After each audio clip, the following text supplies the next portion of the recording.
નમસ્કાર વિદ્યાર્થી મિત્રો, આપણે સમતલ અરીસાની અંદર ઘણા બધા કોન્સેપ્ટો છે એનો છેલ્લા 2 લેક્ચરની અંદર અભ્યાસ કર્યો છે. આજે એ જે કાંઈ કોન્સેપ્ટો ભણ્યા છીએ, જે કાંઈ થિયરી ભણ્યા છીએ, એના ઉપરના પ્રોબ્લેમ્સ છે એ આપણે સોલ્વ કરીશું. મિત્રો, તમે આગળના લેક્ચરો ન જોયા હોય તો પહેલાં એ જોઈ લેશો અને પછી જ આ લેક્ચર છે એ જોવાનું શરૂ કરશો. તો અહીંયા પહેલો જે ક્વેશ્ચન છે કે સમતલ અરીસો છે એ વારંવાર આભાસી પ્રતિબિંબ બનાવે છે. શું તે વાસ્તવિક પ્રતિબિંબ બનાવી શકે? બરાબર, જવાબને સમજાવો. તો પહેલી વસ્તુ કે અહીંયા જવાબ આપણો જે છે એ હા છે.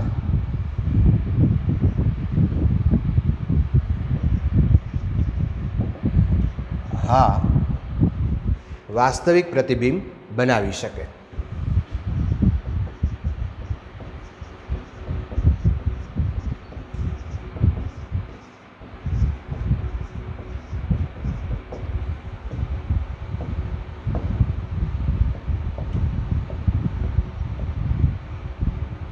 બરાબર છે, વાસ્તવિક પ્રતિબિંબ બનાવી શકે. અચ્છા, ક્યારે બનાવી શકે? સામાન્ય જે પરિસ્થિતિ છે, સમતલ અરીસો છે, તો એની પહેલાં નોર્મલ સ્થિતિ બતાવી દઉં કે ધારો કે અહીંયા કોઈ વસ્તુ છે અને એ વસ્તુનું પ્રતિબિંબ આપણને ખ્યાલ છે કે જેટલી વસ્તુ દૂર હશે એટલું જ દૂર આપણને પ્રતિબિંબ છે એ મળે છે. વસ્તુ ઉપરથી કોઈ એક કિરણ અહીંયા જશે, ત્યાંથી પરાવર્તન પામી અને આ દિશામાં જાય, એને આપણે પાછળની દિશામાં લંબાવીએ. વસ્તુ ઉપરથી એક કિરણ આવશે, અરીસા ઉપર પડશે, અહીંથી પરાવર્તન પામી અને આ દિશામાં જશે. આ સપાટીએ દોરેલો લંબ છે અને આપણે પાછળ લંબાવીએ તો આ આભાસી પ્રતિબિંબ બન્યું. અચ્છા, તો આ નોર્મલ સ્થિતિ છે. સામાન્ય રીતે પરિસ્થિતિની અંદર અરીસાની અંદર આપણે આ વસ્તુ જોઈ હોય. પણ હવે મિત્રો, જો પ્રતિબિંબ છે એ વાસ્તવિક બનાવવું હોય તો વસ્તુ છે, વસ્તુ આભાસી હોવી જોઈએ. આભાસી વસ્તુ, બરાબર છે. કોઈ કિરણો ધારો કે અહીંથી આવે છે અને પરાવર્તન પામીને અહીંયા ભેગા થયા.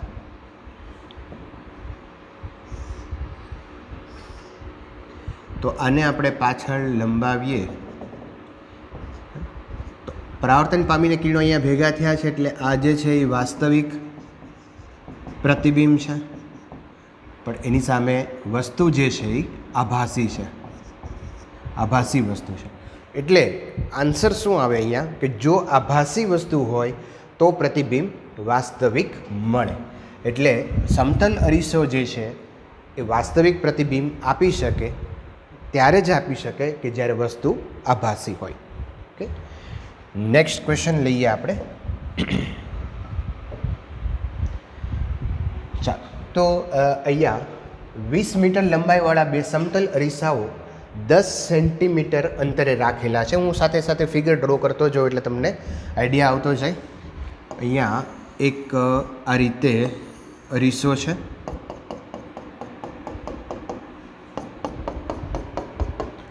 આ જે અંતર છે આ એ 10 સેન્ટીમીટર આપેલું છે અને અરીસાની જે લંબાઈ છે 20 મીટર છે, અથવા તો 20 ગુણ્યા 10⁻2 સેન્ટીમીટર. આપણે એને સેન્ટીમીટરમાં કન્વર્ટ કરીએ છીએ. બરાબર. તો હવે પ્રશ્ન એવો છે કે અરીસા M2ના એક અંત્ય બિંદુ પર એક પ્રકાશનું કિરણ 53 ડિગ્રીના ખૂણે આપાત થાય છે. ધારો કે આ જે છે એ સપાટીએ દોરેલો લંબ છે, તો ત્યાં એક કિરણ આપાત થયું છે 53 ડિગ્રીના ખૂણે. અહીંયાથી એનું પરાવર્તન થશે. સ્વાભાવિક છે કે આ પરાવર્તન છે એ પણ 53 ડિગ્રીએ થાય. આ એંગલ પણ 53 ડિગ્રી હશે અને આ એંગલ પણ 53 ડિગ્રી હશે. આ બંને સરખા એંગલ હોય, ઝેડ બને છે. અહીંયા તમે જોઈ શકો આ સપાટીએ દોરેલો લંબ. અહીંયાથી ફરી પાછું એનું પરાવર્તન થાય કેટલી ડિગ્રીએ થશે? તો કે 53 ડિગ્રીએ થાય. અગેઇન આ સપાટીએ દોરેલો લંબ અહીંયાથી ફરી એનું પરાવર્તન થશે અને ધારો કે અહીંથી કિરણ બહાર નીકળે છે.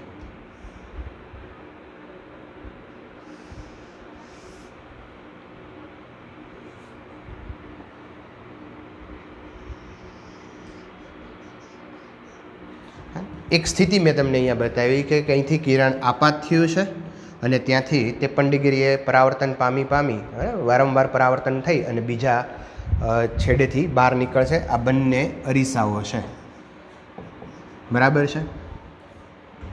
તો નીચેના કિસ્સાઓ માટે અરીસા વડે થતા પરાવર્તનની સંખ્યા ગોતો. કેટલા પરાવર્તન થાય છે એ મેળવવાનું છે. એક, જો છેલ્લું પરાવર્તન અરીસાની ધાર પર થયેલું હોય અને બીજા છેડા સુધી પહોંચે તે પહેલાં. અચ્છા, બહુ મહત્ત્વની વસ્તુ છે. અહીંયા તમે જુઓ તો છેલ્લું પરાવર્તન છે એ અરીસાની ધાર ઉપર નથી, અરીસાની ધાર કરતાં થોડુંક અંદર છે. બીજી પરિસ્થિતિ હું આવી પણ બતાવી શકું મિત્રો કે ધારો કે અહીંયા એક આ રીતે સમતલ અરીસો છે, અહીંયાથી કિરણ આપાત થાય છે, આ રીતે એનું પરાવર્તન પામી અને છેલ્લું પરાવર્તન અરીસાની ધાર ઉપરથી થશે અને પછી બહાર નીકળશે. તો આ બેમાં ડિફરન્સ શું હશે? તો મિત્રો કેટલો ડિફરન્સ હોય સમજી જજો. બહુ લોજિકલી છે અને બહુ સિમ્પલ છે કે અરીસાની ધાર ઉપરથી જ્યારે થાય કે અરીસાની ધારથી પહેલાં જ્યારે પરાવર્તન પામીને બહાર નીકળી જાય તો આ બેની અંદર એક પરાવર્તનનો ફેર હોય. જો અરીસાની ધાર ઉપરથી થાય તો એક પરાવર્તન વધારે થાય, એકથી વધારે પરાવર્તન પોસિબલ છે નહીં. જો અહીંયા આ જે છે બે પરાવર્તન થાય એવું તો પોસિબલ નથી, કારણ કે જો અહીંયા આ રીતની સ્થિતિ છે કે અરીસાની ધાર ઉપરથી આવી અને બહાર ગયું છે. હું એ જ પરિસ્થિતિની અંદર અહીંયા બતાવું તો અહીંયા આ વહેલું બહાર નીકળી ગયું છે. તો ડિફરન્સ આટલી જગ્યા આપણી પડી રહી. હવે એ જગ્યાને તમારે ઉપયોગમાં લેવી હોય, આ અંતરને તમારે યુઝ કરવું હોય એવી રીતે કે જેથી કરીને પરાવર્તન વધે. તો મેક્સિમમ એક પરાવર્તન અહીંથી તમે વધારે કરી શકો, બે પરાવર્તન વધારે કરી શકતા નથી, બરાબર. આપણે અહીંયા ધારો કે બે જગ્યા છે, એ બે જગ્યા વચ્ચે હું અહીંયા આ રીતે કોઈ ચેર મૂકું છું અથવા બ્લોક મૂકું છું, આટલી જગ્યા પડી રહી, બરાબર, આટલી જગ્યા પડી રહી. હવે હું એમ કહું છું કે મારે છેક બે ધાર ઉપરથી બે ધારની વચ્ચે એક્ઝેક્ટ બ્લોક આવી જાય એવી રીતે મારે બ્લોક મૂકવા છે, તો હું કેટલા બ્લોક મેક્સિમમ મૂકી શકું? તો કે એક વધારે તમે મૂકી શકો, કારણ કે એવી રીતનું અહીંયા બ્લોક આપણે મૂકતા જઈએ કે એક બ્લોક વધારે આપણે મૂકી શકીએ. બે બ્લોક મૂકી શકો એવું તો બને નહીં, તો પછી આપણે આમાં આગળ વધી શકીએ. એટલે મારું કહેવાનું એ છે કે જો ધાર ઉપરથી પરાવર્તન થાય તો એક પરાવર્તન વધારે થશે અને ધારથી આગળથી જો પરાવર્તન થયું તો એક પરાવર્તન ઓછું થશે. આ વસ્તુ આપણા માઇન્ડની અંદર પહેલાં રાખવાની છે મિત્રો. હવે આપણે પ્રોબ્લેમ છે એ સોલ્વ કરીએ. તો ધાર ઉપર હશે ત્યારે એક પરાવર્તન છે એ વધારે હશે, બરાબર. ચાલો, તો અહીંયા હવે હું બીજી વસ્તુ અહીંયા મેળવી લઉં. જો કે આ જે ડિસ્ટન્સ છે ને, આ ડિસ્ટન્સને આપણે કહી દઈએ એક્સ. જ્યારે એક્સ જેટલું અંતર કાપે ત્યારે એનું કેટલું પરાવર્તન થાય છે? તો કે એક વાર થાય છે. એક્સ જેટલું અંતર કાપે છે ત્યારે પરાવર્તન કેટલું થાય છે? એક વાર થાય છે, બરાબર. તો હું આ એક્સ છે એ ગોતી લઉં, પછી આપણે આ જે અંતર છે એના માટે કેટલું પરાવર્તન થાય એ બહુ સરળતાથી મેળવી લઈએ. ચાલો, તો એક્સ મેળવવા માટે અહીંયા આપણે વિધેય વાપરીએ. આ બાજુ ખબર છે, આ ખૂણો ખબર છે, તો tan વિધેય વાપરીએ. tan 53 degree is equal two x/tan, then x is equal two tan 50 ડિગ્રીની કિંમત છે 4/3 મલ્ટીપ્લાય 10, તો આ થઈ જશે 40/3. અચ્છા, 40/3 જ્યારે અંતર કાપે ત્યારે એનું એક પરાવર્તન થાય છે, તો 20 × 10⁵ સેન્ટીમીટર અંતર કાપે ત્યારે એના કેટલા પરાવર્તન થાય? બહુ સરળતાથી આપણે આ 83 મૂકી શકીએ, બરાબર. તો 40/3 અંતરે પરાવર્તનની સંખ્યા 1 છે, તો 220 × 10⁻². અંતરે પરાવર્તનની સંખ્યા કેટલી હશે? તો જો પહેલું લખવું હોય આપણે પરાવર્તનની સંખ્યા is equal two 20 into 10⁻² divided by 40/3 plus 1. શું કામ પ્લસ 1 કર્યા? કારણ કે છેલ્લું પરાવર્તન અરીસાની ધાર પર થયેલું છે. ધાર પર થાય તો એક પરાવર્તન મેક્સિમમ થાય તો વધુ થઈ શકે. બરાબર. આ 3ને આપણે ઉપર લઈ લઈએ તો 20 into 10⁻³ multiply 3 divided by 40. બરાબર. આ 0 0 અહીંયા કેન્સલ થઈ જશે. અહીંયા લઈ લેશું આપણે 2. ઓકે, ચાલો તો અહીંયા થઈ જશે 3 × 10⁻³ એટલે 3000/2. અચ્છા, અહીંયા સોરી, આ 2 ઘાત છે અહીંયા.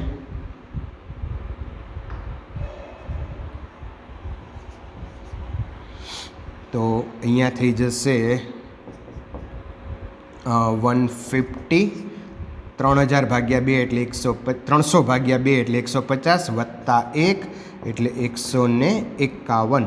તો અહીંયા છેલ્લું પરાવર્તન અરીસાની ધાર પર થયેલું હોય ત્યારે 151 વાર પરાવર્તન થશે. અને બીજો જે ક્વેશ્ચન એમાં છે કે જે બીજા છેડા સુધી પહોંચે તે પહેલાં, તો બીજા છેડા સુધી પહોંચે તે પહેલાં બીજા છેડા પર પહોંચે તે પહેલાં 150 પરાવર્તન થશે. મિત્રો અહીંયા 2 છે, ખાસ ધ્યાન રાખજો. બરાબર. 10⁻2 જ છે. અચ્છા, અહીંયા 2000 અને ગુણ્યા 3 કરશું એટલે 300 આવશે, વત્તા 1 300 અને છેદમાં 2 છે એટલે 150 વત્તા 1 એટલે 151. ઓકે, સિમ્પલ મેથેમેટિક્સ છે, ધ્યાન રાખજો. તો આ રીતે આ પ્રોબ્લેમ છે એ સોલ્વ થાય. ઓકે, નેક્સ્ટ ક્વેશ્ચન લઈએ આપણે.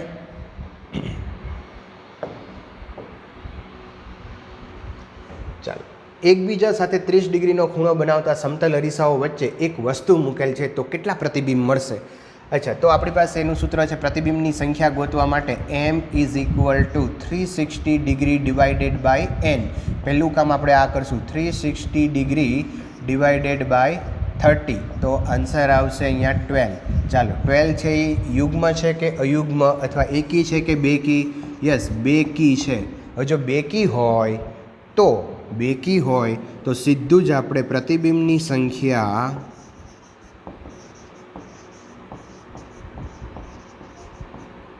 n = m-1 એટલે કે 12 - 1 11. બે અરીસા એકબીજાથી 30 ડિગ્રીએ રાખેલા હોય તો પ્રતિબિંબની સંખ્યા આપણને 11 મળે. ઓકે, ચાલો નેક્સ્ટ ક્વેશ્ચન લઈએ આપણે. 1.5 મીટર ઊંચો છોકરો કે જેની આંખોનું સ્તર જમીનથી 1.38 મીટર છે.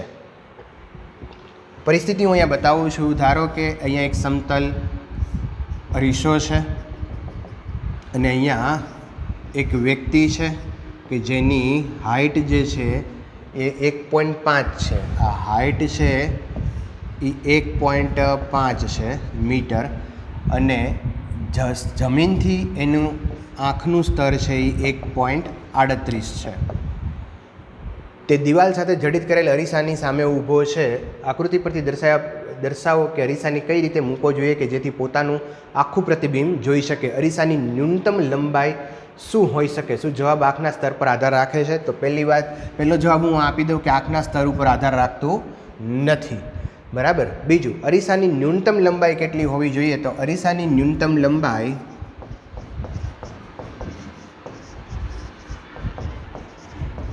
જે વ્યક્તિની હાઇટ છે એની કરતાં અડધી હોવી જોઈએ. તો વ્યક્તિની હાઇટ છે એ 1.5 છે ડિવાઇડેડ બાય 2 તો 0.75 મીટરનો અરીસો છે એની લંબાઈ રાખવી જોઈએ. અને બીજું, અરીસાને વ્યક્તિની સામે રાખવો જોઈએ. બહુ સિમ્પલ ક્વેશ્ચન છે. અહીંયા કોઈ મોટું મેથેમેટિક્સ નથી. થિયરી કોન્સેપ્ટની અંદર આપણે આ વસ્તુ ભણી ગયા છીએ કે અરીસાની લંબાઈ વ્યક્તિની હાઇટ કરતાં અડધી હોવી જોઈએ. બરાબર, તમને યાદ હશે આ કન્સેપ્ટ જો ભૂલાઈ ગયો હોય અથવા તો યાદ ન હોય તો થિયરી લેક્ચરની અંદર જોઈ લેશો. ઓકે, ચાલો નેક્સ્ટ ક્વેશ્ચન લઈએ આપણે. અચ્છા, નેક્સ્ટ મેં તમને એક આ એસાઇનમેન્ટ જે છે એ તમને આપેલું છે. એની અંદરથી મને એક ક્વેશ્ચન આવેલો, બીજો ક્વેશ્ચન કે આકૃતિમાં બતાવ્યા મુજબ એલ આકારની એક વસ્તુને બે સમાંતર સમતલ અરીસાની વચ્ચે મૂકેલે છે. નજીકના પહેલાં 7 પ્રતિબિંબમાં કેટલા વ્યસ્ત પ્રતિબિંબો રચાય એ આપણને પૂછેલું છે. બરાબર છે. અચ્છા, તો અહીંયા આ રીતે આપણને વસ્તુ આપેલી છે. હું અહીંયાની ફિગર ફરીવાર ડ્રો કરું છું. જો ધ્યાન રાખજો કે અહીંયા આ બે સમતલ અરીસા છે, વચ્ચે એક એલ આકારની ફિગર છે. અચ્છા, હવે પહેલી વસ્તુ મિત્રો ધ્યાન રાખશું, આ અરીસો M1 છે, અરીસો M2 છે. અરીસા દ્વારા જે પ્રતિબિંબ મળે છે એ હંમેશા પાર્શ્વીય વૃત્તક્રમિત હોય છે. બરાબર. તો હું પહેલું પ્રતિબિંબ અહીંયા તમને સમજજો કેવી રીતે બને છે. ધારો કે અહીંયા આ બે પોઈન્ટને આપણે વિચાર કરીએ. આ જે સીધી લીટી છે ને એનું તો હંમેશા સીધું જ પ્રતિબિંબ મળી જશે, એની કોઈ એને વ્યુત્ક્રમિત કરવામાં કોઈ ફેર પડતો નથી. અચ્છા, આ જે પોઈન્ટ છે એ પોઈન્ટ અહીંયાથી ધારો કે x અંતરે હોય તો અહીંયાથી પણ એ x અંતરે જ હોય અને ત્યાંથી પછી અહીંયા આપણે બનાવી દઈએ. તો આ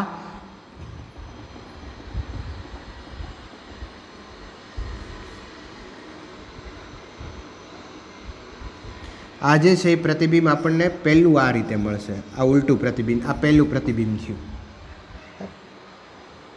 આનું પ્રતિબિંબ અહીંયા જોશું તો ફરી પાછું એ ઉલટું મળશે આપણને. જે વસ્તુ છે એની કરતાં પ્રતિબિંબ ઉલટું હશે એ આપણા માઇન્ડમાં રાખશું અરીસા માટે. આ બીજું પ્રતિબિંબ આવ્યું.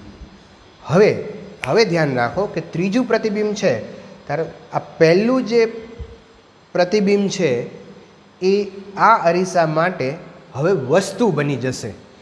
તો પહેલું પ્રતિબિંબ M2 અરીસા માટે વસ્તુ હશે, તો પ્રતિબિંબ અહીંયા વસ્તુ ઉલટી છે તો એનું પ્રતિબિંબ છે એ સીધું હશે. આ ત્રીજું પ્રતિબિંબ. બીજું પ્રતિબિંબ છે એ M1 અરીસા માટે વસ્તુ બની જશે.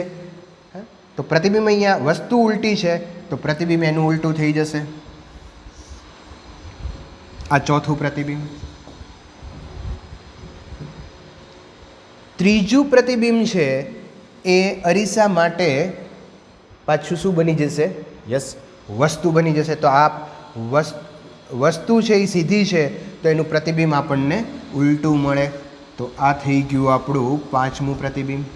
અચ્છા, ચોથું પ્રતિબિંબ છે એ અરીસા માટે શું બની જશે? આભાસી વસ્તુ બની જશે.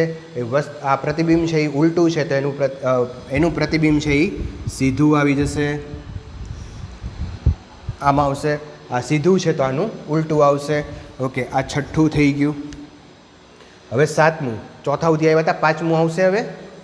બરાબર, 1 2 3 4 લીધા, હવે પાંચમું આવશે. તો પાંચમું આ ઉલટું છે તો ઉલટું છે તો એનું અહીંયા પ્રતિબિંબ આપણને સીધું મળશે, સાતમું. હવે જોઈએ આપણે કેટલા પ્રતિબિંબ ઉલટા થયા. તો જો આ એક પ્રતિબિંબ ઉલટું થયું, બરાબર, આ બીજું પ્રતિબિંબ ઉલટું થયું, આ ત્રીજું પ્રતિબિંબ ઉલટું થયું, આ ચોથું પ્રતિબિંબ ઉલટું થયું. તો અહીંયા આપણે જોઈએ મિત્રો, તો આ જે એલ છે એના માટે 7 પ્રતિબિંબોમાં કેટલા વ્યસ્ત હશે? તો આપણે અહીંયા કહી શકીએ કે 4 પ્રતિબિંબ છે એ વ્યસ્ત હશે.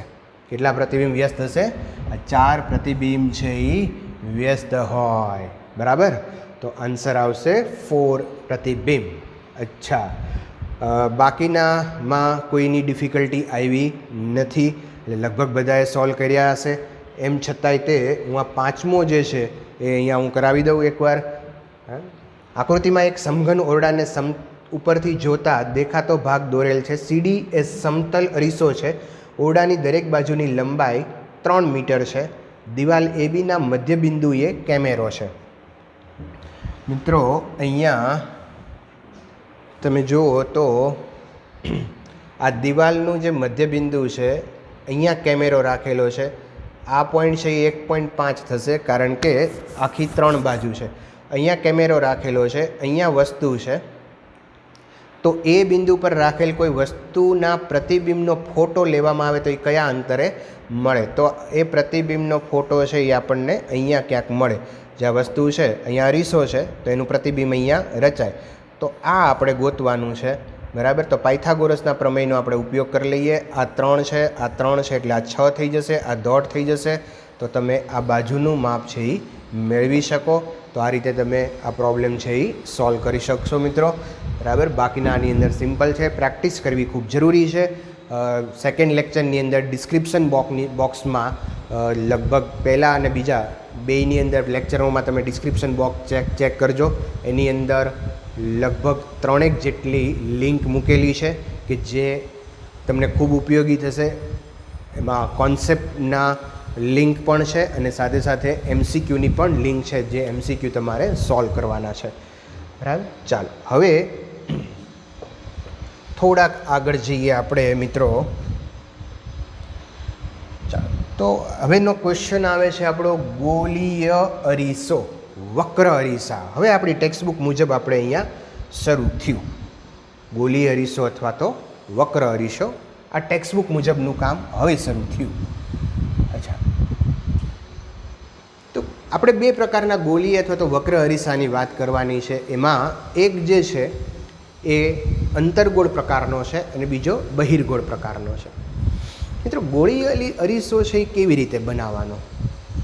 તો અહીંયા તમે જોઈ શકો કે એક આ આખો છે ને એક કાચનો ગોળો લઈ લઈએ આપણે, અને એ કાચના ગોળાનો અમુક ભાગ આપણે કાપીએ છીએ. કાચના ગોળાનો, હું થોડીક ઝડપથી વાત કરીશ, આ બહુ સહેલી વસ્તુ છે, બરાબર. આ કાચના ગોળાનો અમુક ભાગ આપણે અહીંયા કાપી લઈએ છીએ. તો જે ભાગ આપણે કાપીએ એમાં 2 સપાટી હોય. આ અંદરની સપાટી છે અને આ બહારની સપાટી છે. જો અંદરની સપાટી પરાવર્તક બનાવવામાં આવે તો એને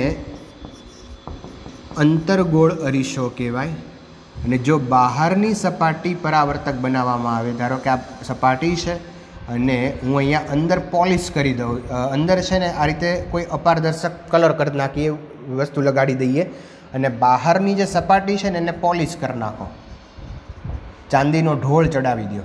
તો જો બહારની સપાટી છે એ પરાવર્તક હોય તો એને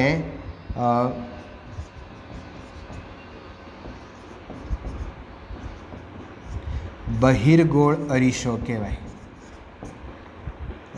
અંદરની સપાટી પરાવર્તક હોય તો અંતર્ગોળ, બહારની સપાટી પરાવર્તક હોય તો બહિર્ગોળ.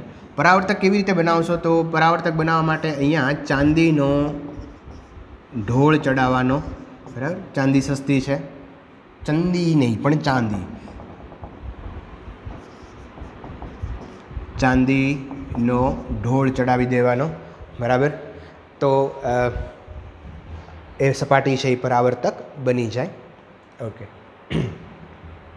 અચ્છા, અહીંયા તમે જુઓ તો એક બીજું અહીંયા અંતર્ગોળ અરીસો બતાવ્યો છે કે જેમાં બહારની સપાટી અપારદર્શક છે, અંદરની સપાટી છે એ પરાવર્તક છે, બરાબર.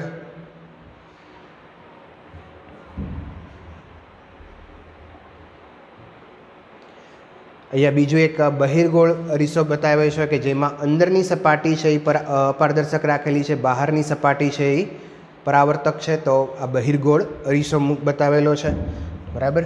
અચ્છા, હવે પાતળા જે ગોળીય અરીસાઓ છે એના માટે થોડીક વ્યાખ્યાઓ, થોડાક પદ છે જે 10મા ધોરણમાં તમે ભણી ગયા છો, એને આપણે અહીંયા જોઈએ. પાતળા ગોળીય અરીસા માટેની વ્યાખ્યાઓ જોઈએ.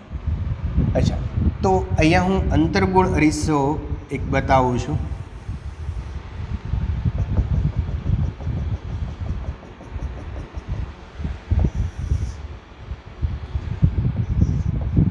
તો આ એક અંતર્ગોળ અરીસો છે, બરાબર. હવે એ જે અંતર્ગોળ અરીસો છે અને આપણે એક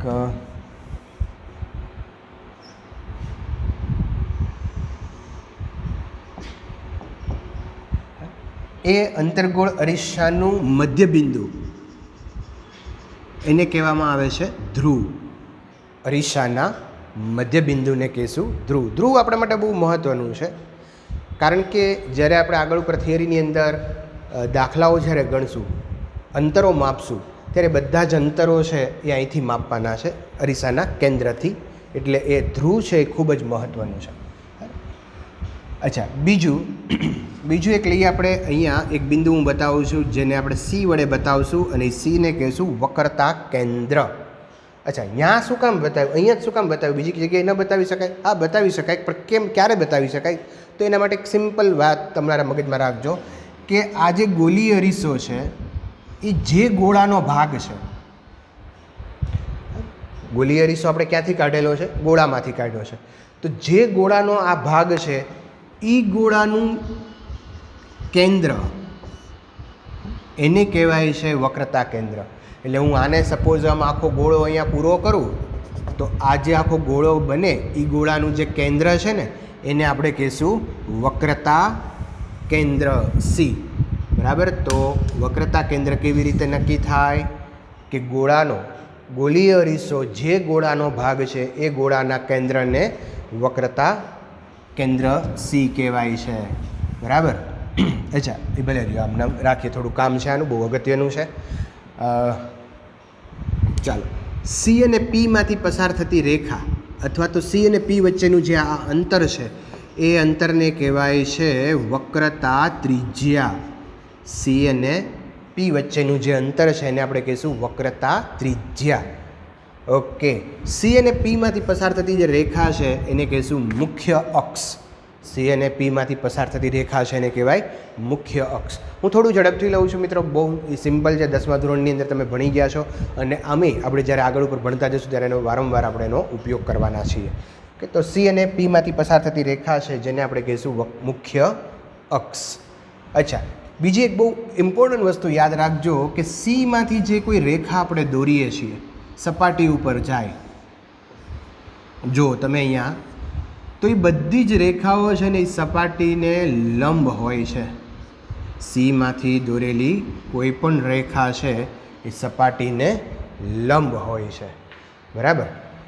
તો અહીંયા જ્યારે આપણે થિયરી ભણશું ત્યારે યાદ રાખજો કે સીમાંથી કોઈ રેખા પાસ થાય તો એ રેખા એ સપાટીએ દોરેલો લંબ કહેવાય. બરાબર. ધારો કે આ કોઈ અરીસો છે, પ્રકાશનું કિરણ આવે છે, અહીંથી પરાવર્તન પામે છે, અને અહીંયા આપણે એક નોર્મલ દોરતા હતા, સપાટીએ દોરેલો લંબ બતાવતા હતા. તો અહીંયા વક્ર અરીસા માટે સપાટીએ દોરેલો લંબ એ હંમેશા સીમાંથી પસાર થાય. ધારો કે હું એક રેખા હું અહીંયા બતાવું આ રીતે, તો આ બીજું કાંઈ નથી, સપાટીએ દોરેલો લંબ છે. આ પણ શું છે? સપાટીએ દોરેલો લંબ છે. સીમાંથી કોઈ રેખા પસાર થાય તો એ હંમેશા સપાટીએ દોરેલો લંબ ગણાય. આ ખાસ મગજમાં રાખજો. અચ્છા, હવે પાછા આગળ જઈએ આપણે ફરીવાર. અરીસાનું મધ્યબિંદુ છે એને ધ્રુવ કહેવાય છે. ગોલીય અરીસો જે ગોળાનો ભાગ છે એ ગોળાના ભાગને વક્રતા કેન્દ્ર સી કહેવાય છે. સીથી પી સુધીનું અંતરને વક્રતા ત્રિજ્યા આર કહેવાય. મુખ્ય અક્ષ તો કે સી અને પીમાંથી પસાર થતી કાલ્પનિક રેખા છે એને મુખ્ય અક્ષ કહીશું. હવે બહુ જ અગત્યની વાત, ધારો કે મુખ્ય અક્ષને કોઈ કિરણ સમાંતર આવે છે, મુખ્ય અક્ષને કોઈ કિરણ સમાંતર આવે છે, તો એ સમાંતર આવતા કિરણો વક્રીભવન પામીને જ્યાં ભેગા થાય એ બિંદુને કહેવાય છે ફોકસ, મુખ્ય કેન્દ્ર. મુખ્ય અક્ષને સમાંતર આવતા કિરણો, મુખ્ય અક્ષને સમાંતર આવતા કિરણો પરાવર્તન પામીને જે બિંદુએ ભેગા થાય એ બિંદુને કહીશું આપણે ફોકસ અથવા તો મુખ્ય કેન્દ્ર. અચ્છા મિત્રો, તો બહિર્ગોળ અરીસો હોય તો શું થાય? જો બહિર્ગોળ અરીસા માટે પાછા કેન્દ્રિત ભેગા ન થાય. બહિર્ગોળ અરીસો છે ને એનો ગુણધર્મ છૂટા પાડવાનો છે. શું કરવાનો છે? છૂટા પાડવાનો ગુણધર્મ છે. ધારો કે આ બહિર્ગોળ અરીસો છે, આ એનું ધ્રુવ છે, બરાબર છે. આ ક્યુ ડેશ જે છે એને દર્પણ મુખ કહેવાય છે. બરાબર. બહારની સપાટી મિત્રો પરાવર્તક છે. હા, આ બિંદુને હું કહી દઉં સી, જેને કહીશું આપણે વક્રતા કેન્દ્ર સી. અચ્છા, ચાલો. તો હવે કોઈ કિરણ અહીંયા ધારો કે મુખ્ય અક્ષને સમાંતર કોઈ કિરણ આવે છે, તો એ કિરણ પરાવર્તન પામીને આમ જાય છે, પરાવર્તન પામીને દૂર જાય છે.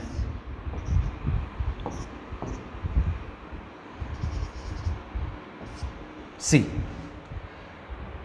અહીંયા નહીં બતાવીએ આપણે, સી આ સાઈડ બતાવશું. ગોલી અરીસો આખો આ રીતે બનશે. અચ્છા, તો હવે આ કિરણો તો ક્યાંય ભેગા થશે નહીં પરાવર્તન પામીને, તો એને શું કરવું પડશે? તો આપણને ખબર છે ભાઈ, સોરી, આપણને ખબર છે કે એને આપણે પાછળ ભેગા કરવા પડે છે. ક્યાં? પાછળ. તો અમે એને પાછળ ભેગા કરી દીધા. તો આ બિંદુ પાસે એમ કહેવાય કે અપકેન્દ્રિત થયા છે. શું થયા છે? અપકેન્દ્રિત થયા છે. તો મુખ્ય અક્ષને સમાંતર આવતા કિરણો જે બિંદુએ કેન્દ્રિત કે અપકેન્દ્રિત થાય, પ્રાણે ભેગા થાય, એ બિંદુને કહેવાય છે ફોકસ, મુખ્ય કેન્દ્ર. મુખ્ય કેન્દ્ર અને ધ્રુવ વચ્ચેનું જે અંતર છે એને આપણે સ્મોલ એફ વડે બતાવશું અને એને કહીશું કેન્દ્ર લંબાઈ. શું કહીશું? કેન્દ્ર લંબાઈ. ધ્રુવ અને એફ વચ્ચેનું જે આ અંતર છે એને કહીશું સ્મોલ એફ, અને એફને આપણે બતાવશું કેન્દ્ર લંબાઈ. એને કહીશું આપણે કેન્દ્ર લંબાઈ. એફ અને પી વચ્ચેનું અંતર કેન્દ્ર લંબાઈ કહેવાય. અચ્છા, હવે મિત્રો બીજી એક વાત કે આપણે અહીંયા એવા કિરણોનો અભ્યાસ કરવાનો છે કે જે મુખ્ય અક્ષની ખૂબ જ નજીક રહીને પસાર થતા હોય. મુખ્ય અક્ષની નજીક રહીને પસાર થતા હોય એવા કિરણોની આપણે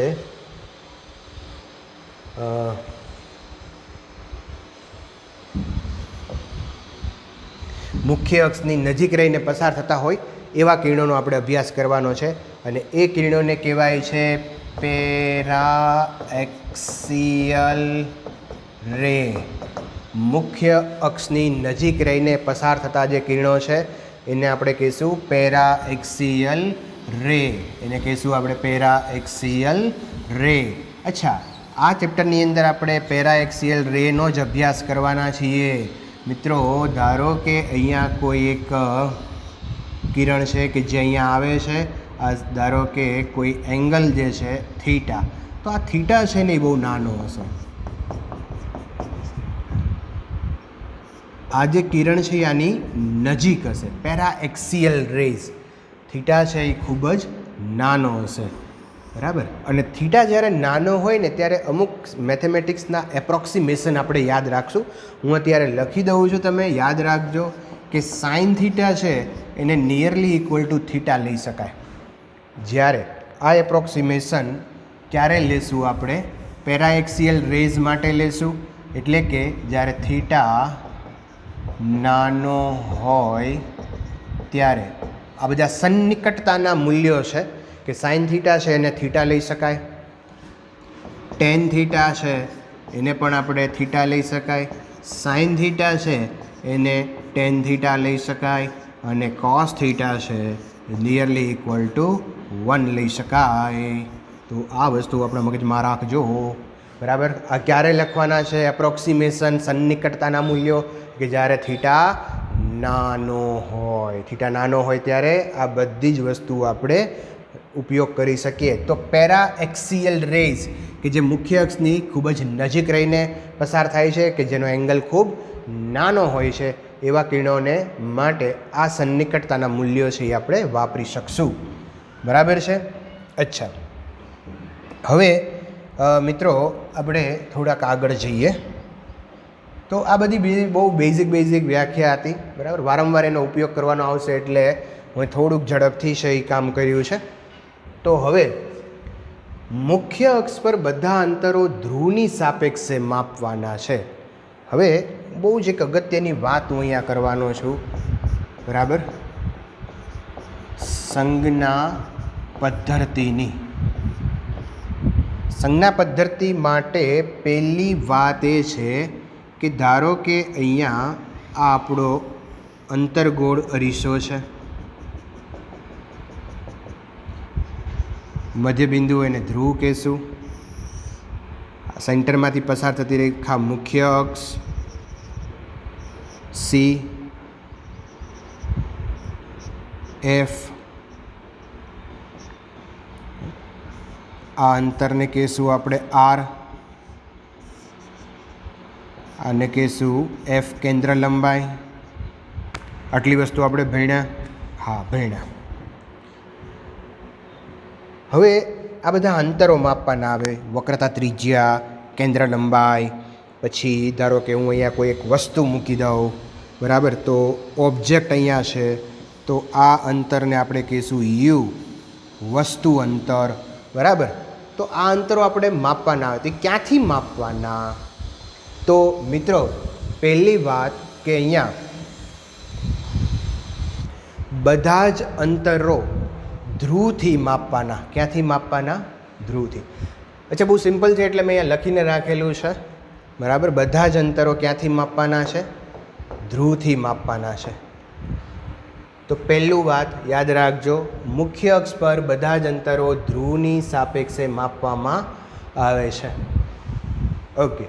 બીજું, બધા જ અંતરો અરીસાના ધ્રુવથી મુખ્ય અક્ષને સમાંતર માપવામાં આવે છે અને આપાત કિરણની દિશામાં માપવામાં આવેલા અંતરને ધન લેવામાં આવે છે અને તેનાથી વિરુદ્ધ દિશામાં એટલે કે ડાબી બાજુ ઋણ લેવામાં આવે છે. અત્યારે જમણી ડાબી કરવામાં આપણને કોઈ વાંધો નથી. મિત્રો, આજે ધારો કે મારે કેન્દ્ર લંબાઈ માપી છે, તો માપવાની ક્યાંથી? ધ્રુવથી. બરાબર. અહીંયા વસ્તુ છે, વસ્તુમાંથી કિરણ આમ આવે છે અને આપણે કહીશું આપાત કિરણ. આપાત કિરણ આ દિશામાં ગયું, પ્રકાશ છે એ આમ જશે, અરીસા તરફ જ જાય ને, પ્રકાશ આમે જાય, પણ એ પ્રકાશમાં આપણને રસ છે નહીં. આપણને ક્યાં રસ છે? અરીસામાંથી જે પ્રતિબિંબ રચાય એમાં રસ છે. તો પ્રકાશ જે વસ્તુમાંથી નીકળશે, એ બધો વસ્તુમાંથી નીકળતો પ્રકાશ ક્યાં જશે? અરીસા તરફ જશે. એટલે કે આપાત કિરણ આમ જશે. હંમેશા આપાત કિરણ વસ્તુ ઉપરથી અરીસા તરફ જ જાય. સીધી વાત છે ને ભાઈ, બરાબર. સપોઝ હું અહીંયા એક બહિર્ગોળ અરીસો લઉં, બરાબર. બહિર્ગોળ અરીસો, અહીંયા ધારો કે ધ્રુવ છે, અહીંયા વક્રતા કેન્દ્ર છે, અહીંયા ફોકસ છે, અહીંયા ધારો કે હું વસ્તુ છે ને ધારો કે આપણે આ બાજુ લઈએ, બરાબર. વસ્તુ અહીંયા ઓબ્જેક્ટ લઈએ, તો મને કહેશો કે આ વસ્તુ ઉપરથી કિરણ, એક કિરણ આમે નીકળતું હશે, એક કિરણ આમે નીકળતું હશે, પણ આપણને કયા કિરણમાં રસ છે? કે જે અરીસા તરફ જાય છે. તો આમ લખાય અહીંયા શું? આપાત કિરણ આ દિશામાં છે એમ લખાય, બરાબર. આ દિશામાં જાય છે આપાત કિરણ. આમે જતું હોય પણ અહીંયા કાંઈ અરીસો તો છે નહીં, બરાબર. તો એનો કોઈ મહત્ત્વ નથી. તો આપાત કિરણ એટલે અરીસા ઉપર જે આપાત થાય છે એ આપાત કિરણ, તો આ દિશામાં જશે. ઓકે, પાછા મૂળ વાત ઉપર આવીએ. હવે જમણી, અહીંયા તમે અત્યારે બેઝિક પહેલાં આવી રીતે પહેલાં આપણે સમજી લઈએ, પછી આને જમણીની ડાબી તરફ, ડાબી માટે પણ યાદ રાખી લેશું કે અહીંયા ધારો કે મારે એફ માપવું છે, કેન્દ્ર લંબાઈ માપવી છે, તો માપવાની શરૂઆત ક્યાંથી કરવાની? યસ, ધ્રુવથી કરવાની. અચ્છા, ધ્રુવથી એને માપવા જવાનું છે આપણે એફ સુધી. તો કઈ દિશામાં આવેલા? આમ માપશું ને આપણે, તો આપાત કિરણની વિરુદ્ધ દિશામાં આવેલા. જો આપાત કિરણની વિરુદ્ધ દિશામાં જાઓ તો એ અંતરને કેવું લેવાનું છે? ઋણ લેવાનું છે. કેવું લેવાનું છે? ઋણ લેવાનું છે. મિત્રો ખાસ યાદ રાખશું આપણે, આપાત કિરણની વિરુદ્ધ દિશામાં મપાયેલું અંતર કેવું લેવાય? ઋણ લેવાય. તો અહીંયા એફ છે એ કેવો આવશે? નેગેટિવ, બરાબર. હવે સીનો વિચાર કરો તો માપવાનું, સી મારે વક્રતા ત્રિજ્યા માપવી છે, તો વક્રતા ત્રિજ્યા માપવાની શરૂઆત ક્યાંથી કરવાની? ધ્રુવથી કરવાની, કારણ કે બધા જ અંતરો ધ્રુવથી માપવાના. ધ્રુવથી માપતા માપતા માપતા માપતા માપતા માપતા અહીંયા સુધી આપણે જઈએ, બરાબર. તો આ અંતર છે, આમ માપવું પડ્યું. આપાત કિરણ આમ છે, તો આપણે આપાત કિરણની વિરુદ્ધ દિશામાં છીએ, અને આપાત કિરણની વિરુદ્ધ દિશામાં હોય તો વક્રતા ત્રિજ્યા પણ કેવી આવશે? નેગેટિવ. ઓબ્જેક્ટ માટે વિચારો તો ઓબ્જેક્ટ માટે પણ આપણે ક્યાં જશું? આ દિશામાં જશું. તો આ દિશામાં જઈએ તો વસ્તુ અંતર પણ નેગેટિવ આવશે. બરાબર. હવે અહીંયા તમે એક વસ્તુ જોઈ શકો કે આ ધ્રુવની સાપેક્ષે તમે બધા અંતરો આમ માપ્યા. આ થઈ એની જમણી બાજુ અને આ થશે એની ડાબી બાજુ. તો ડાબી બાજુ જે અંતર માપશો ને બધા ઋણ હશે. જોજો તમે ડાબી બાજુ જે અંતરો માપશો એ કેવા હશે? ઋણ હશે. હવે જમણી બાજુ વિચારીએ આપણે. અહીંયા થોડાક આવીએ. ચાલો મિત્રો, આપાત કિરણ આમ જાય છે, હા જાય છે. મારે માપવું છે એફ. શું માપવું છે? એફ. કેન્દ્ર લંબાઈ માપી છે. અચ્છા, એમ કેન્દ્ર લંબાઈ માપી છે. હા, તો કેન્દ્ર લંબાઈ માપવા માટે શરૂઆત ક્યાંથી કરવાની? ધ્રુવથી કરવાની. ધ્રુવથી મારે જવું પડશે કેન્દ્ર લંબાઈ માપવા માટે આ દિશામાં. તો આપાત કિરણ આમ છે અને હું આમ ગયો. તો બે આપાત કિરણની દિશામાં જાઓ તો અંતરો કેવા લેવાના છે? ધન લેવાના છે. તો અહીંયા મિત્રો એફ જે છે એ પોઝિટિવ આવશે. આમ આપ્યું. બરાબર છે. હવે આર લઈએ આપણે, વક્રતા ત્રિજ્યા. તો વક્રતા ત્રિજ્યા માપવા માટે શરૂઆત ક્યાંથી કરવાની? ધ્રુવથી કરવાની. અને માપવા જવાનું ક્યાં છે એને? આ દિશામાં જવાના છીએ આપણે. બરાબર. તો આપાત કિરણ આમ છે, આપણે પણ આમ જઈએ છીએ, બે એક જ દિશામાં જઈએ છીએ. તો વક્રતા ત્રિજ્યા પણ કેવી આવશે? પોઝિટિવ. અચ્છા, વિડીયો કરો પોઝ અને મને કહો કે વસ્તુ અંતર આ યુ છે એ કેવું આવે? પોઝિટિવ આવે કે નેગેટિવ આવે? ઝડપથી વિડીયો પોઝ કરો અને કોમેન્ટ બોક્સની અંદર જવાબ લખો ઝડપથી. ઓકે, ચેક કરીએ. ચાલો આપણે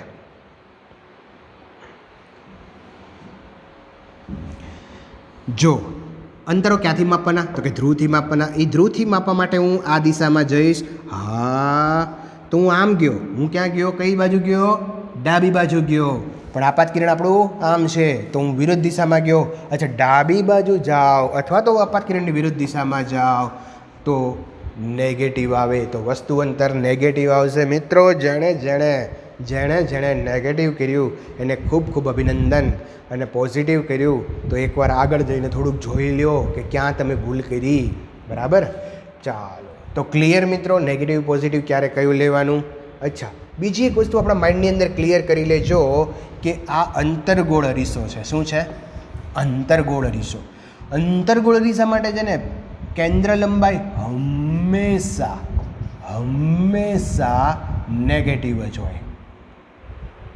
લખવું હોય અહીંયા લખી રાખજો, નોંધ કરવી હોય અહીંયા કરી રાખજો. બહુ જ અગત્યની વાત છે કે અંતરગોળ માટે કેન્દ્ર લંબાઈ હંમેશા નેગેટિવ હોય અને બહિર્ગોળ માટે કેન્દ્ર લંબાઈ હંમેશા પોઝિટિવ હોય. Okay, yes. બીજી એક વાત, વાસ્તવિક વસ્તુ હોય ને, વાસ્તવિક વસ્તુ એ હંમેશા નેગેટિવ હોય. શું? નોટ લખી રાખવા જેવી છે. વાસ્તવિક વસ્તુ હંમેશા વસ્તુ નહીં પણ વાસ્તવિક વસ્તુ અંતર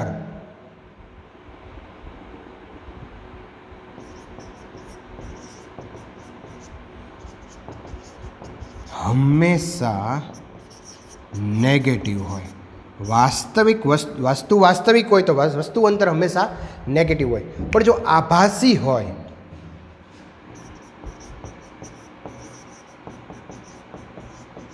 વસ્તુ આભાસી હોય તો વસ્તુ અંતર પોઝિટિવ હોય. વસ્તુ જો આ બાજુ પડી હોય તો આભાસી થાત ને. આભાસી અવકાશ છે, આ વાસ્તવિક અવકાશ છે. યાદ છે ને બધાને? અચ્છા, તો અહીંયા જો વસ્તુ પડી હોત તો આભાસી હોત તો આપણે વસ્તુ અંતર ક્યાં માપવા જાત? આ દિશામાં માપે તો આપાત કિરણની દિશામાં માપીને આપાત કિરણની દિશામાં માપો તો એ પોઝિટિવ હોય. તો વસ્તુ જો આભાસી હોય તો વસ્તુ અંતર પોઝિટિવ આવશે. વસ્તુ જો વાસ્તવિક હોય તો વસ્તુ અંતર નેગેટિવ આવશે. બીજી વાત, કે સંજ્ઞા પદ્ધતિ મુજબ અંતર્ગોળ અરીસાની કેન્દ્ર લંબાઈ હંમેશા નેગેટિવ હોય, બહિર્ગોળ અરીસાની કેન્દ્ર લંબાઈ હંમેશા પોઝિટિવ હોય. અચ્છા મિત્રો, એમ છે. હવે આપણે આગળ થોડું વિચારીએ.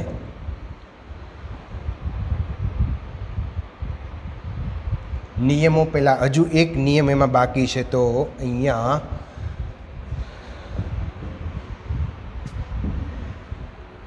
ત્રીજો નિયમ કે બહુ સિમ્પલ નિયમ છે કે ધારો કે અહીંયા અરીસો છે અને એ અરીસાનો આ મુખ્ય અક્ષ છે.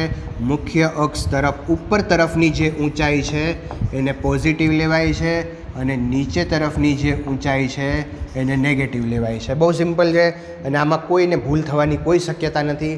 બરાબર, ઉપર તરફની ઊંચાઈ પોઝિટિવ લેવાય, નીચે તરફની ઊંચાઈ નેગેટિવ લેવાય. અચ્છા, આને તમે મેં જે તમને વાત સમજાવીને એને તમે સંખ્યા રેખા સાથે સરખાવો તો સંખ્યા રેખા બધાને યાદ છે? હા, યાદ જ હોય ને. બરાબર, નાના હતા ત્યારે ભણી ગયા. અહીંયા શું હશે તો કે 0 હશે. આ સાઈડ જાઓ, આ સાઈડ જમણી, આ સાઈડ જાઓ તો બધું પોઝિટિવ આવે ને. 1 2 3 પોઝિટિવ હશે. અચ્છા, આ સાઈડ જાઓ તો નેગેટિવ હશે. -1 -2 -3. બરાબર, અહીંયા બધું નેગેટિવ હશે. આ કઈ સાઈડ આવી? ડાબી.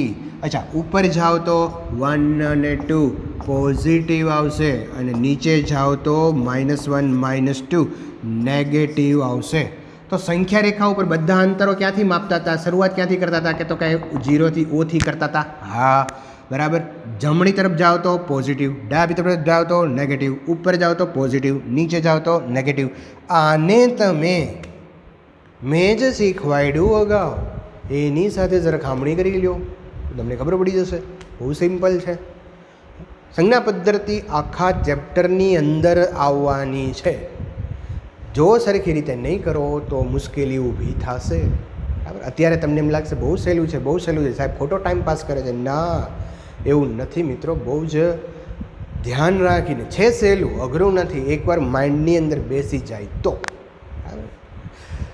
તો આ વ્યવસ્થિત રીતે યાદ રાખજો. જમણી તરફ જાઓ તો પોઝિટિવ, ડાબી તરફ જાઓ તો નેગેટિવ, ઉપર જાઓ તો પોઝિટિવ, નીચે જાઓ તો નેગેટિવ.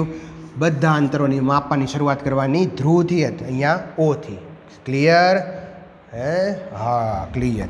હવે અરીસા વડે જે પ્રતિબિંબો રચાય છે એના નિયમો પણ માત્ર પેરા એક્સિયલ કિરણો માટે. પેરા એક્સિયલ કિરણો કોને કહેવાય? મુખ્ય અક્ષની નજીક રહીને પસાર થતા હોય એવા કિરણો. અચ્છા, તો એની અંદર હું જુદા જુદા અહીંયા મેં નોટ લખેલી છે. તમારે ખાલી આને સમજવાનું છે મિત્રો, આને ખાલી સમજવાનું છે તમારે. અને આ કેવી રીતે આના પ્રતિબિંબ રચાય છે જોવાનું છે. બરાબર છે? જોઈએ આપણે અહીંયા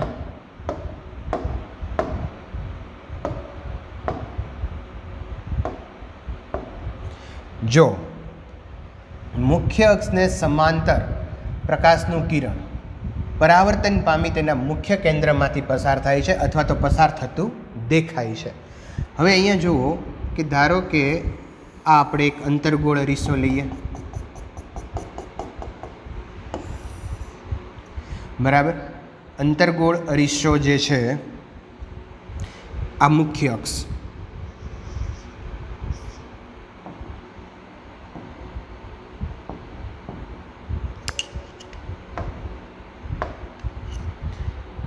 ચાલો, મુખ્ય અક્ષને સમાંતર આવતું કિરણ, આ મુખ્ય અક્ષને સમાંતર આવે છે કિરણ, મુખ્ય અક્ષને સમાંતર આવતું કિરણ. અહીંયા ધારો કે એફ છે. શું છે? એફ છે. તો મુખ્ય અક્ષને જે કિરણ સમાંતર આવતું હોય ને મિત્રો, તો યાદ રાખજો કે એ હંમેશા એફમાંથી પસાર થશે. ક્યાંથી? એફમાંથી. બીજું એક કિરણ હું અહીંયા બતાવું.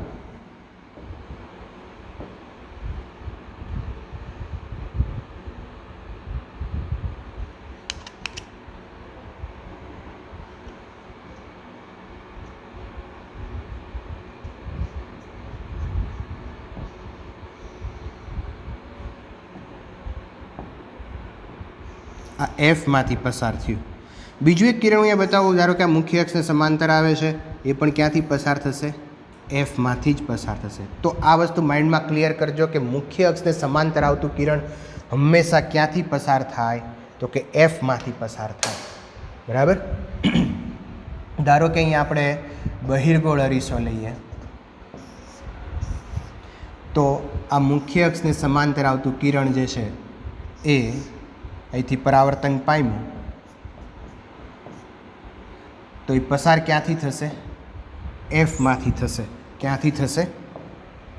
એફમાંથી.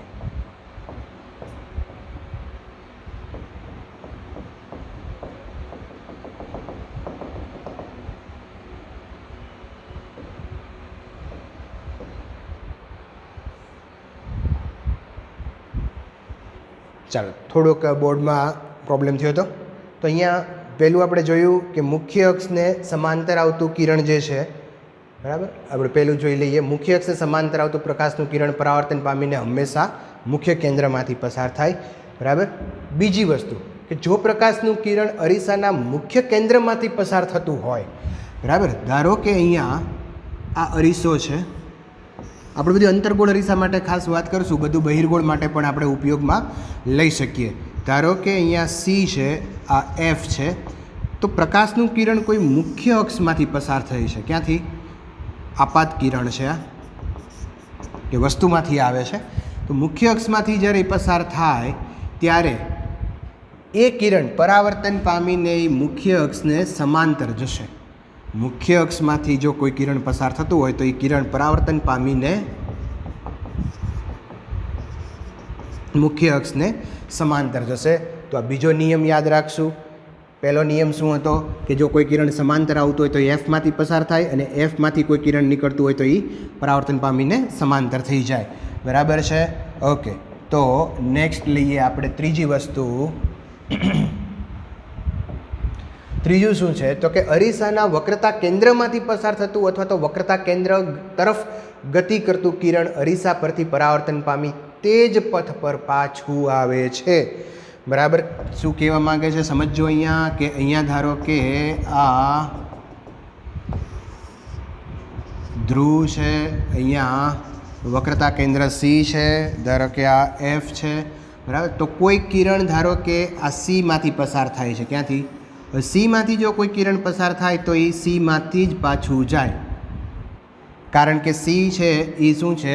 સપાટીએ દોરેલો લંબ છે. તો સપાટીએ, હું તમને, આપણે એવું ભણી ગયા, અહીંયા સપાટી છે, કોઈ કિરણ આમ આવે, બરાબર, તો એ જ માર્ગે પાછું જાય છે, કારણ કે સપાટીએ દોરેલા લંબ સાથેનો એંગલ કેટલો છે? 0નો. સપાટી સાથેનો એંગલ 9 છે, પણ સપાટીએ દોરેલા લંબ સાથેનો એંગલ કેટલો છે? 0. તો જે ખૂણે આવે છે એ જ ખૂણે એનું પરાવર્તન થાય. તો અહીંયા પણ મિત્રો જે ખૂણે આવે છે એ જ ખૂણે અહીંયા એનું પરાવર્તન થાય. આ પણ સીમાંથી પસાર થાય છે, તે જશે, બરાબર. તો સી તરફ એમાંથી કોઈ કિરણ આમ પસાર થયું હોય તો એ જશે અને પાછું એ જ દિશામાં આવશે. તો સીમાંથી કોઈ કિરણ પસાર થાય તો એ એના એ જ માર્ગે પાછું આવે છે. આ નિયમ પણ ધ્યાનમાં રાખશો તો તમને રે ડાયાગ્રામ દોરવામાં ખૂબ સરળતા રહેશે મિત્રો. આગળ જઈએ. આપાત અને પરાવર્તન કિરણો અરીસાના ધ્રુવ પર મુખ્ય અક્ષ સાથે સમમિત હોય છે. શું કહેવા માગે છે? કે ધારો કે અહીંયા કોઈ અરીસો છે અને એ અરીસાનું આ મુખ્ય અક્ષ છે, બરાબર. આ સી થાય, આ એફ, અને આ સપાટીએ દોરેલો લંબ પણ તમે આને કહી શકો, બરાબર ને?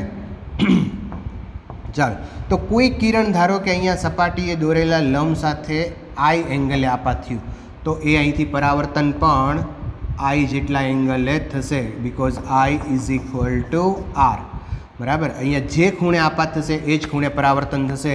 તો આ મુખ્ય અક્ષ સાથે સમમિત છે, નિશ્ચિત કોણ છે? I is equal to R. જે ખૂણે આવે છે એ જ ખૂણે પરાવર્તન થાય છે, અને આ જે છે એ સપાટીએ દોરેલો લંબ છે, કારણ કે સીમાંથી પાસ થાય છે. તો આ બેઝિક નિયમો થઈ ગયા. બેઝિક નિયમો ફરી એક વખત યાદ કરી લેજો મિત્રો.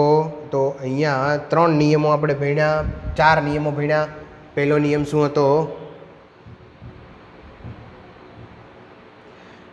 મુખ્ય અક્ષને જો સમાંતર આવતું હોય કિરણ તો એ હંમેશા મુખ્ય કેન્દ્રમાંથી પસાર થાય. સીધી વાત છે, યસ. બીજું, પ્રકાશનું કિરણ જો મુખ્ય કેન્દ્રમાંથી પસાર થતું હોય તો પરાવર્તન કિરણ છે એ સમાંતરમાં હશે, મુખ્ય અક્ષને સમાંતર હશે, બરાબર. ત્રીજું, જો કિરણ સીમાંથી વક્રતા કેન્દ્ર સીમાંથી પસાર થતું હોય તો એ સીમાંથી જ પાછું આવશે, બરાબર. અને ચોથી વસ્તુ કે જો કોઈ આપાત કોણ જે છે બરાબર એ I is equal two R, એટલે કે જો આપાત કોણ છે એ I જેટલો હોય તો પરાવર્તન કોણ R હોય તો બંને સમાન હોય, એટલે જો કિરણ સમમિતિ દર્શાવે છે કે જે ખૂણે આપાત થાય છે એ જ ખૂણે એનું પરાવર્તન થશે, બરાબર ને મિત્રો. હવે ખૂબ અગત્યની ચર્ચા આવતા લેક્ચરમાં કરશું. ગોલીય અરીસા માટે F અને R વચ્ચેનો સંબંધ તમે 10મા ધોરણની અંદર ભણી ગયા છો. F અને R વચ્ચેનો સંબંધ, તો F અને R વચ્ચેનો સંબંધ શું છે તો કે F is equal two R/2, પણ આપણે આને સાબિત કરશું. પછી બીજું કામ આપણે કરવાનું છે, અરીસાનું સૂત્ર મેળવવાનું છે. તો અરીસાનું સૂત્ર છે 1/F is equal two 1/U plus 1/V. તો આ પણ સૂત્ર જે છે એ આપણે આવતા લેક્ચરની અંદર સાબિત કરશું. અને આની અંદરનું બેઝિક ઘણી બધી વસ્તુ કે JEE નીટની અંદર પૂછાય છે એની ચર્ચા આપણે આવતા લેક્ચરમાં કરશું. અહીંયા અટકીએ. સંજ્ઞા પદ્ધતિ ખાસ તૈયાર કરજો. Okay, thank you, take care. મિત્રો ફરી એકવાર, વેક્સિન જો તમારા ઘરમાં કોઈ મોટાએ ન લીધી હોય, કોઈ પરિવારજનોમાં કુટુંબમાં કોઈ બાકી રહી ગયા હોય તો એને ખાસ કહેજો કે વેક્સિન લઈ લે. અત્યારે એક જ શસ્ત્ર છે આપણી પાસે કે જો વેક્સિન લેશું તો જ આપણે આ પરિસ્થિતિમાંથી બહાર આવી શકશું. Thank you, take care.